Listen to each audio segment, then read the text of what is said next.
Hi, I'm Kona Cat, and today I'm going to show you Campy Creatures. It's a fun, quick 2 to 5 player game where you and your friends will play as mad scientists, sending out creatures like the blob or the werewolf or a vampire to go capture mortals, bring them back so you can do mad scientist experiments on them. It is super fast, plays 20 to 30 minutes, 2 rounds, that's it. I will show you what's in the box, how to set it up, and how to play this quick, fun game. Let's check it out. This is everything that comes in the box for Campy Creatures. We have our game board here where the locations will go, our clash-o-meter, and where we keep track of the scoring here. We have one deck of creatures for each player. It plays from 2 to 5 people. Each player will also get a corresponding clash tile here and a scoring token here. And we have our location cards. These are the normal ones. We have the final act locations. There's 3 of those.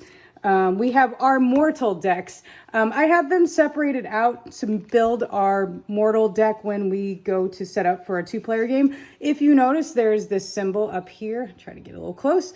This is the base deck. So these are always going to be part of the deck.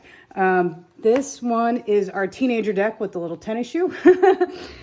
These are our classics. That's this symbol here. And this symbol here is stands for our engineer deck. When we build the deck, this will make a little more sense. We also have the assistants up here. You can see by this symbol here and all of those here. We're keeping these a little separated out because when we build the deck, it's a little different. So that's everything you'll get in the box. I'm going to show you how to set up for a 2-player game. So we are going to get rid of 3 of these. Let's go ahead and play with the pink and purple here. Let's get rid of these guys. And so these are going to be our 2 players. We are going to set up our clash tiles onto the clash-o-meter. The person who recently saw a creature feature gets to be on top on the clash-o-meter. We're going to say pink just saw Dracula. So they're going to go up here at the top. And then all the other players will go underneath.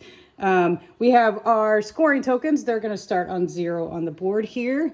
And we're going to set these aside while I build our location deck. So the locations, the final act, you're going to choose one of these and we're going to put that in the middle here.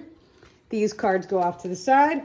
Then we add, for a 2-player game, we're going to add 2 assistants to this location deck. So 2 of these go here. And then our locations, the normal locations, are going to pick one to put on the top here.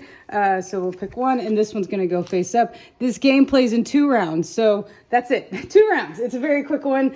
Then we're going to build our mortal deck here for a 2-player game. So for a 2-player game, and every game you're always going to pick, no matter how many players you have, you're going to choose this base deck is going to be the build. And for a 2-player game, you're going to pick 4 cards from one of these 3 decks, and just one deck and you'll pick 4. So I'm going to go with the teenagers here. So we'll go ahead and add 1, 2, 3, 4 to this deck. And these other decks are off to the side. We're not going to play them with this game. And then we add 2 assistants to the deck for our 2-player game. And our mortal deck is ready to go. We're going to shuffle this up. We're going to set that here. Our 2 players are here and we are ready to play. Now that I have everything set up, I'm going to give you a brief overview on how the game plays. No matter how many people are playing, you are going to reveal mortals. You are going to choose a creature from your deck. You're going to reveal the creature you've chosen, activate the 1 red dot creatures, and then you're going to capture your mortals and activate your 2 dots. So let me show you how this is going to go. We are going to flip over 2 for a 2-player game, 3 for a 3, 4 for 4, 5 for 5. Then our players are going to simultaneously look in their decks and choose a creature to go capture mortals. The strength of the cards are 0 to 8. The lowest number played will go last. The highest number will go first. So you want to try to get the highest so you have the best opportunity to get these 3 teenagers. That's a pretty big card. So let's use our vampire here. She's a level 6. We don't want to go too hard, too fast, but we want to try. So she's going to have that one here. This one's a little more bold. He's like, I want those 3 teenagers. I'm sending kaiju. Also to note on these cards, I'll show you these 2 dots. Some of them have these 2 dots powers. Some of them have these 1 dots. The 1 dots are activated immediately when played from highest to lowest strength. The 2 dots are activated after they capture mortals, again, from highest to lowest strength.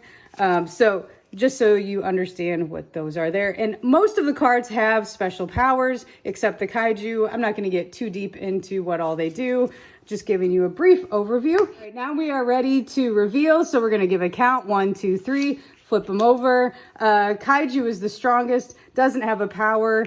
Vampire does have a power, which negates the ability of the creature to your left. He doesn't have a power, so this ability doesn't really do anything. So with the 8, he gets to capture first. He's taking those 3 teenagers. The vampire is stuck with the -3 on the hunters. And the mortals you collect are face up.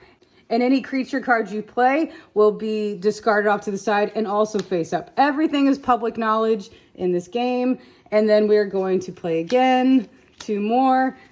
Our players are going to choose cards to play, and this continues to play until there is one mortal card left. The end of the round triggers when there is only 1 mortal card left. These are the ones that actually escape. So these go off to the side, and we do end of round scoring. So first we're going to score the location. You're going to be fighting over this card right here. The location is determined by these little symbols up at the top here. So this player has 2 of those. This player has 3. This player has 3, so they get the Camp Mirkwood card, which lets you capture an additional 2 teenagers. And then we're going to do our scoring here. We're going to start with the teenagers. These have 2, got 3, so that's 5 teenagers there. This player has one teenager. She has 3 teenagers with the addition of this card. So this player has the most, so they get the highest number here, so they get the 7. And then this player gets the 4. So the teenagers have been scored, and then we didn't score the other ones. The cosmonaut, the archaeologist give 6 here, so she gets an additional 6. This player did not do great, but she got the damsel, so she got another 6 too.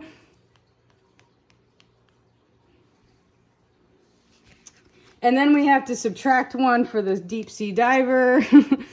And we have to subtract, we got to subtract 4 for the hunter and the diver for them. And then finally, we will score the assistant cards. They are scored each round.